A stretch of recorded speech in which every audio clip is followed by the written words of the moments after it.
Hey there guys, this is Ig and Nightfire. Welcome back to a brand new session for Skylanders Guest Force. Today I'm joined by Skylander Dude from a previous session, and Striker Hero Camo is making his return as well. What's up, everyone? What's up? So yeah, now I need to go and speak to someone. I just forgot who I need to speak to head to the next level. I think out of all of the games, Sword Force is one I've actually probably played for second least. Oh, that's the same for me. Like, I didn't play it. Although I had so much replay value, that's the only game I just didn't play. Yeah, the game I've played the most is definitely Trap Team. It was only after I beat the game, which is usually I beat a Skylander game in 2 days. I think ever since Giants, I beat it in like 2 hours. It only took me, not 2 hours, 2 days to beat it. The original game, but I never went back to Sword Force. It was like the only game that I only played it when I got like Flyno and Scratch, and like every time I got new characters. That year I was just on like videos. Ready when you are, Skylander. I haven't really played Giants a lot either. Well, yeah, one thing I do like about Sword Force though is that it's such a great game to speedrun. Like, honestly, I love speedrunning this one. Isn't there like a bunch of collectibles though? Like, if you really want 100% that game, like you have to get the Portal Master Wake up and like. Yeah, that's a good point. Like, one time I was speedrunning it on my PlayStation 3, and like, most of my time spent on it was waiting for my Portal Masters to rank up. Yeah, actually, I liked it. You know, the Portal Master ranked up, but they took it out of Imagineers. They had it in Superchargers. I don't know if they had it in Trap Team. I think it was only in Swap Force and Superchargers. No, it was in Trap Team as well. Yeah, because I remember getting the Preds if you were working. Exactly! What I did is I did for Chaos Doom Challenge first, I completed the whole thing 100% on day one. So then when I entered into the story mode, I had like 60 parcels, or presents even, to open straight off the bat. Yeah.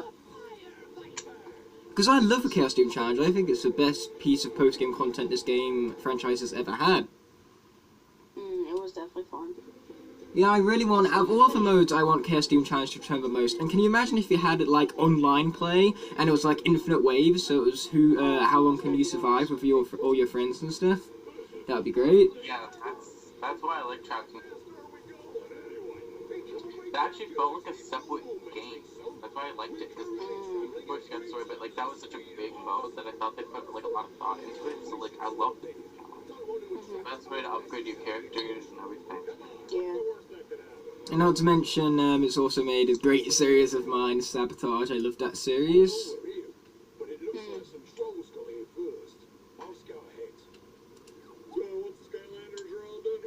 Oh yeah, I'm currently playing with Jada Flashwing purely because I want to show off my rare variant. So what's the rarest variant you guys have?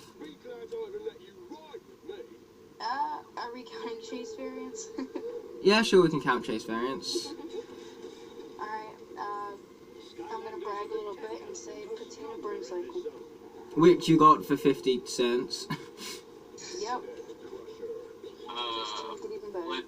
Tina, High Volt, and Bonds 2 Muggy are the most like very rare chase variants.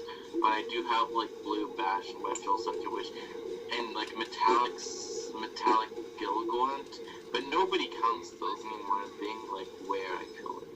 But they're still cool to have in the collection and stuff like that. Yeah, and then there's me, I don't have any chase variants, so my rarest Skylander overall is probably Royal Double Trouble.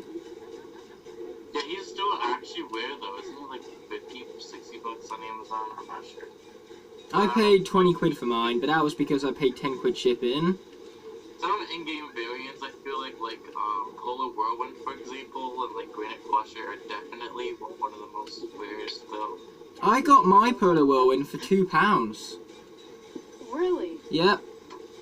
That's crazy. I don't have either of those either. Yeah, Nitro Magma Charge was so like limited, I felt like, and like, because in the single pack, they had a single pack of him that was like very. It's funny because Nitro Magna Charge in my area was actually one of the most abundant characters. Like, honestly, I found Nitro Magna Charge more than what I found regular Magna Charge. Really? Yep. That's why I got Nitro Magna Charge first. Like Nitro Head Wash. Those were all over the place. Maybe targets would come out weird then. Nitro, she couldn't miss either. Steel-plated Hoodsicle, I still haven't found. I haven't found a steel-plated Hoodsicle either. I haven't found a regular Hoodsicle since day one. I don't know why, but Hoodsicle is so hard to find in my local area. Yeah, I think some Imaginator senseis have gotten rare if you haven't gotten them the day they came out, like Chain Reaction. I know some people can't find him. Yeah, no, I'm struggling to find Chain Reaction as well. I feel like it's because, like, steel-plated variants and, like, some characters for Wave 3, like Bad Juju and Chain Reaction, they were characters that really just meant to be, like, limited for some reason. Like, only 1 or 2 in the box each shipment. But even when I went to Best Buy on day 1, they didn't even have it. You know what's funny though? Despite the fact that Tidepool and Blastatron are like for newer characters, they are also the cheapest characters, purely because of the fact that they are in such abundance because they are like literally everywhere. I think they're still the 2 best looking sensitive, I feel like. And they're the most cheapest in going on still. So. Yeah, absolutely. I can get Tidepool and Blastatron both for £5. So, yep, they're definitely the cheapest ones. It's weird because usually for Skylanders, like each wave that goes on, you get to like wave 3, wave 4. Those ones are the most hardest characters to find. I think that's the main reason why Echo from Trap Team is and Scratch from Swap Force is some of the rarer ones. Because I'm pretty sure, like Scratch, was she wave 4? I'm pretty sure she was wave 4. Yeah, I think she was wave 4. And Wino, Punk Shock. Did she come out with the Easter variants? All of them have like 2 different packagings. Rhino and Punk Shock both had Easter and regular packaging. Which is weird. Yeah.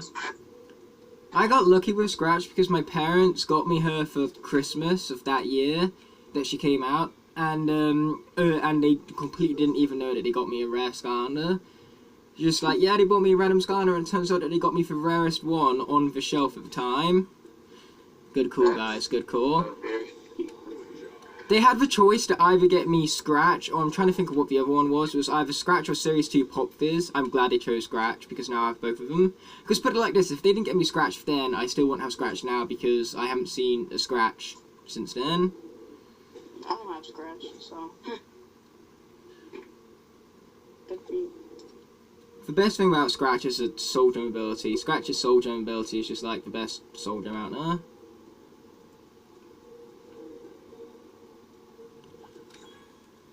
Yeah. It's funny, I have some of the rarest characters, like Patina's, but I don't have some of the most common, like Series 2, Sonic Boom. Wow. For last Series 2, oh darn, for last Series 2 I ever got, I'm trying to think, Series 2 Drobot. But then again, that's because he's actually rare. Yeah. And he was never released in Europe, which makes it even better by the fact that I have him. Yeah.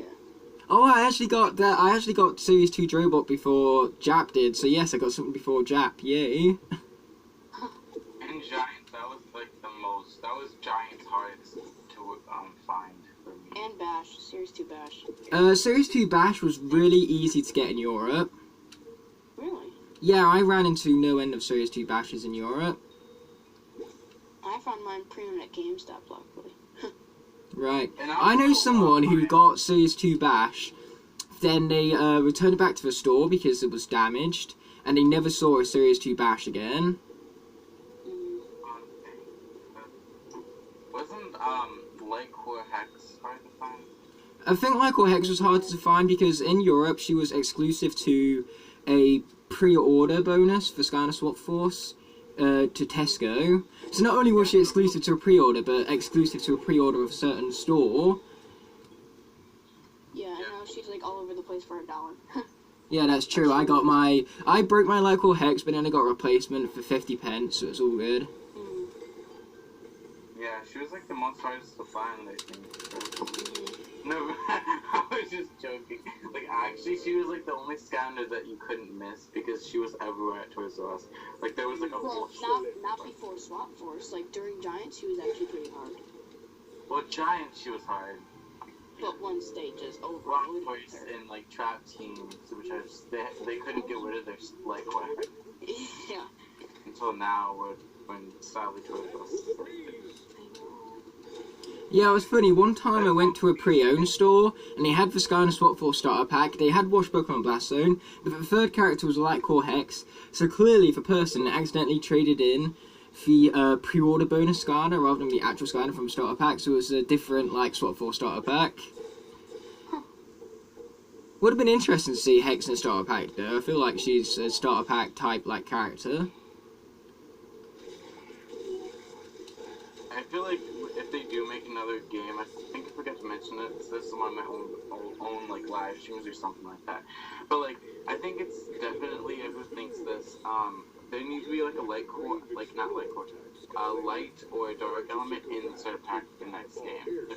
So light and dark feel like actual elements now because like it's kind of the point where like they're kind of like not really treated as full elements. I mean. Yeah, that's what I want. Skylander 7, just have all elements equal. Like, I don't think we've ever gotten an Earth character, I think, still in a starter pack. Or there's mostly elements that always we use for a starter pack.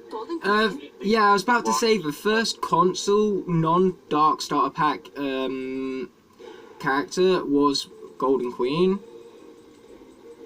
Oh yeah, that was the first one. That's actually really cool that they did that. I was kind of surprised. But yeah, up until then, there was no Earth character at all. Except for Dark Slobbertooth being in the Dark Swap Force starter pack, but except from that. Oh yeah, I forgot about Summer. Dark Slobbertooth is actually my one of my favourite Dark characters from that starter pack, but I hate Dark Ninja Stealth Elf because, like, she doesn't look that different to her original because their suit's the same colour. Like, the only difference between her and the original Ninja Stealth Elf is the fact that she's got that little bit of silver skin, which is barely even visible.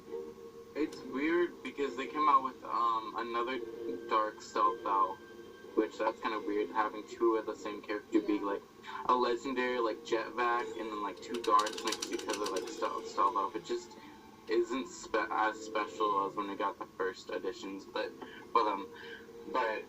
yeah, if you look at the Dark Stealth Elf for Superchargers and then the one that you were talking about, they're fake. I think they're really different, like in their tone of colors. So they chose to put the silver and the black. Like it's just different. I've never actually said this, but I think in the Swap Force starter pack they should have had Countdown instead of Ninja Stealth Elf. Yeah, That would have been so much better. Countdown, it feels like nobody bought the first edition Countdown, but like the light quarter looks much better. I think people bought that one. I have every version of Countdown. Yeah, I do too. I like every freaking scanner. I'm missing the light core. I've only ever seen Light Core once, and that was in a pre-owned section. I didn't even get it brand new. Because that's how I get most of my Skylanders these days. Get most of them pre-owned from mostly online sources these days.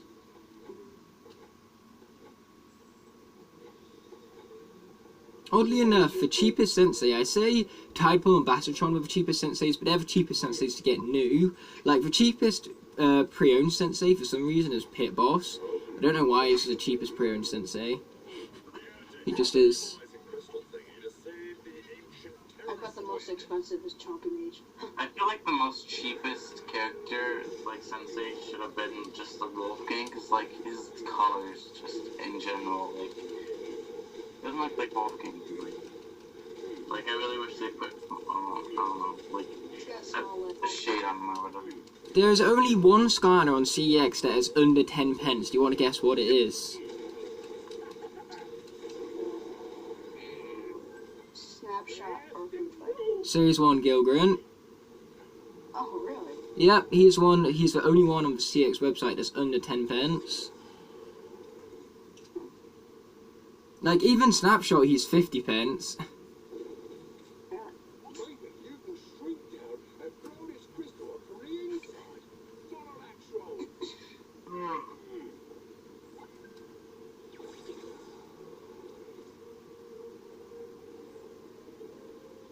feel like Buckshot was the easiest Wave 3 character to find, because I know bad GG changed.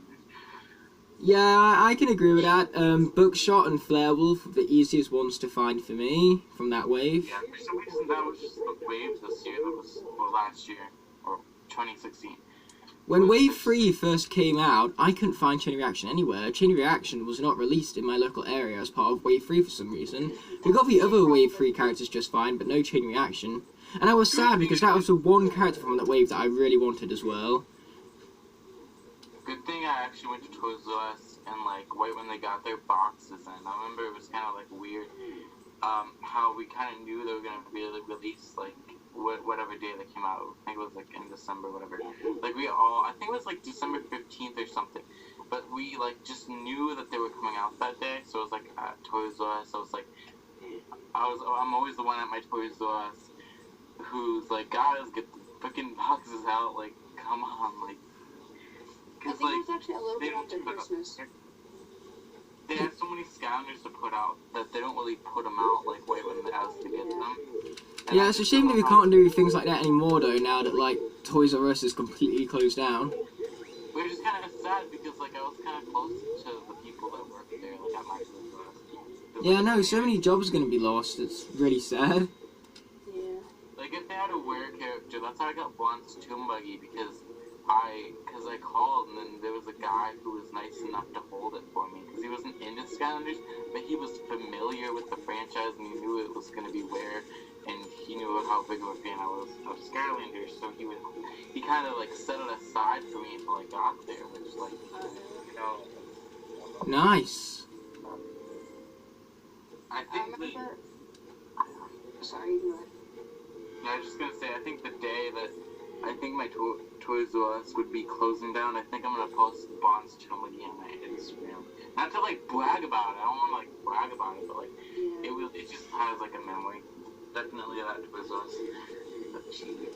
Ever since my Toys R Us announced they were closing, the past 2 times that I went there, I caught an employee restocking the Skylanders, which is kind of crazy because they have the whole section to themselves, plus a little of lightsabers on the end. And then they have 3 other little stands across the store with just burn cycles and a whole bunch of random vehicles. And of course, every time I go through and look through every vehicle to see if there's a patina, but there's not. In the UK, there's a huge store called Smith's Toy Superstores, and they are now like the ones with the biggest Skylander sections. Like the last one I went to had a huge section. Yeah, it's pretty much the only store in the UK that still stocks in Skylanders brand new these days. Because literally, I went and they had a brand new shipment of just Grave Clobbers.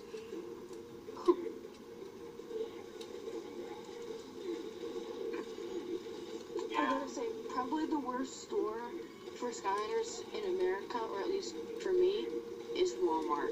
All they have is Blastertron and Tidepool, and maybe, if you're lucky, they'll have the Crash Pack. I ain't even found a Crash Pack yet. Ever since Christmas, I have never seen a Crash Pack. Really? I just saw about maybe 50 of them at my Toys R Us. Oh, and I mean Christmas 2016, by the way, not Christmas 2017. Really? Yep. Yeah, this is all my Walmart has. They actually have a ton of the Thumper Wumpa and Islands, Typhoon Blastertron, and all the champion things that they tried to like. Mine had the champions, but they got rid of them.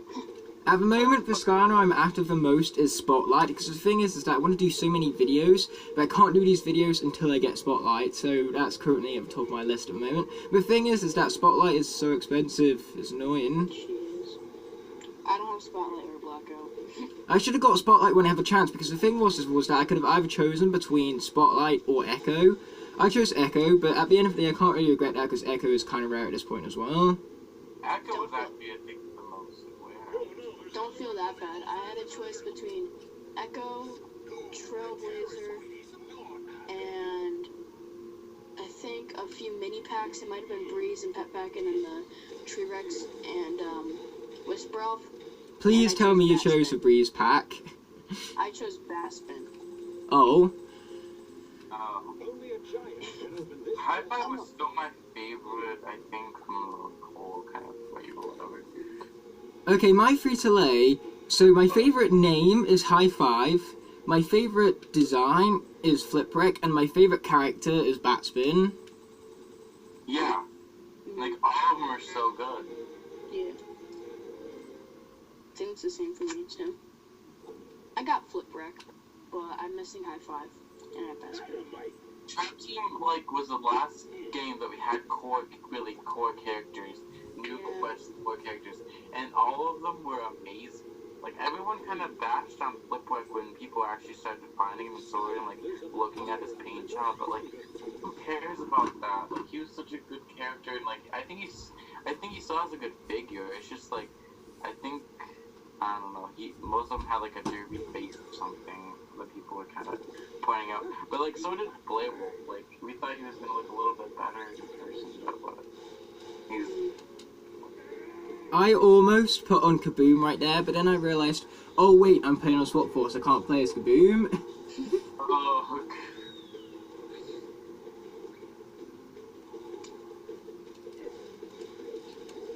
Kaboom's a good character. He's definitely in my top 15. I can highly disagree with that, because I find that Kaboom, like, okay at best. I don't find him that great. I feel like it's design I hate the most, though, because I just find his design just so lazy, really. his design is lazy, but, like, he's a freaking, like, he has... His personality is okay in Academy and just for overall personality. But, like, his gameplay is for some reason kind of unique and kind of cool and stuff. Yeah. Like, when you first look at the character, you're like, oh, I don't really want to play with him, but, like, you realize he's one of those characters that are really good in the game. That happens sometimes. Yeah. People look at Stink Bomb, it's like, he's so cool, but most people don't like to play as Stink Bomb. Like, he's not, like, a good character most of the time to play it with. I'm like, Stink Bomb's one of my favorites, though. I know, I love Stink Bomb. Some characters are just, like, you can kind of just tell, like, they're just unappreciated. I remember everyone was excited for, like, Chopscotch and Imaginators, but, like, nobody really played with her, you know, like... I still don't have regular Chopscotch, I only have candy-coated Chopscotch. That's the one that I'm missing. I'm missing most of the variants and Imaginators, but I think I have every single non-variant character besides Chomp and Mage. I just feel like if you wanted to play with a character like Barbella, just put on Dino Wing, and like if you feel like playing with a character like Kaboom, just use Boomer. I just feel like those characters are better, but like it's cool like Kaboom and like Barbella, they have similar moves. Like I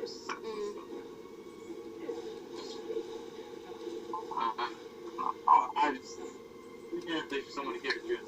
Like, they're all cool, but. Like, I just feel like some characters, they, like, are so similar, like, Yeah.